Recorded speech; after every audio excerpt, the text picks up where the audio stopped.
Fancy Nancy, based on the creation of J. O'Connor and Robin Christglasser. Fancy Nancy and the Late Night. Let's begin the book. Fancy Nancy and the Late Night. I adore visiting my neighbor, Mrs. Devine. Here we are having tea on her veranda. That's a fancy word for porch.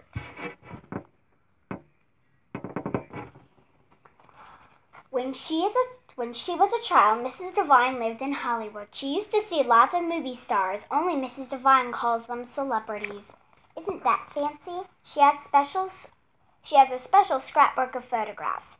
Some are autographed. That means celebrities signed them.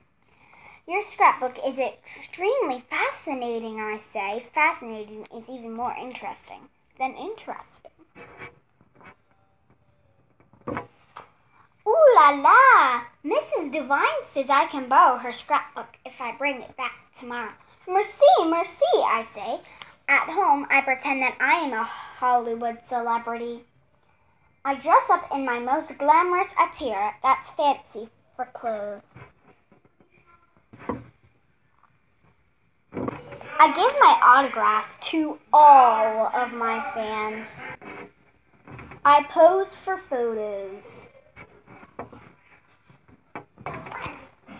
I am late for a glamorous Hollywood party, I tell my fans. Au revoir. You say it like this. Au revoir. That's French for goodbye. On my door, I put a sign that says, "Do not disturb," because celebrities need their privacy. I want to look through Mrs. Devine's scrapbook, but I hear my dad calling us to dinner.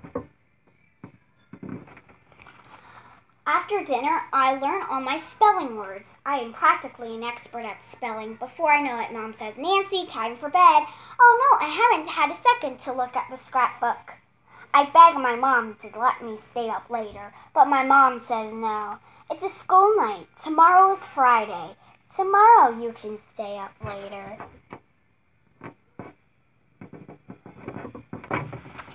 I put on my nightlight and get in bed. My parents kiss me goodnight. Sleep tight, they say. But guess what? I'm not going to sleep. Under the covers I have concealed, that's fancy for hidden, a flashlight and the scrapbook.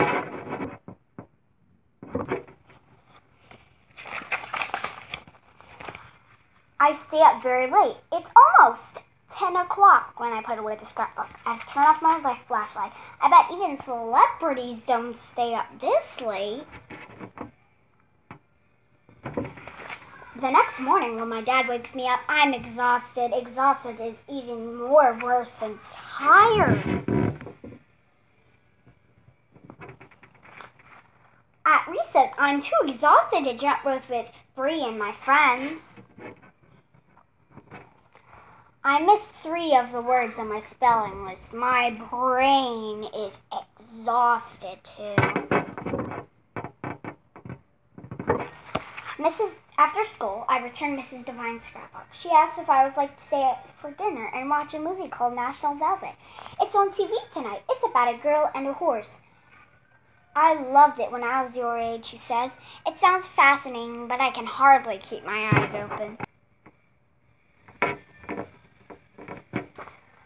I go home and start weeping, which is a fancy word for crying. When my dad asks what's wrong, I confess, I was naughty. I stayed up late last night and I had a terrible and exhausting day. My dad doesn't scold me. He says, now you understand why you need a good night's sleep. That night, I go to bed even earlier than my sister. One Saturday, I wake up feeling glorious again. Glorious is a fancy word for wonderful. And guess what? Mrs. Devine taped the movie for me. I can see it tonight. Dad was right. Even fancy girls need their beauty rest. If you like this video, give us a thumbs up. If you didn't, that's okay. If you really, really liked it, please subscribe.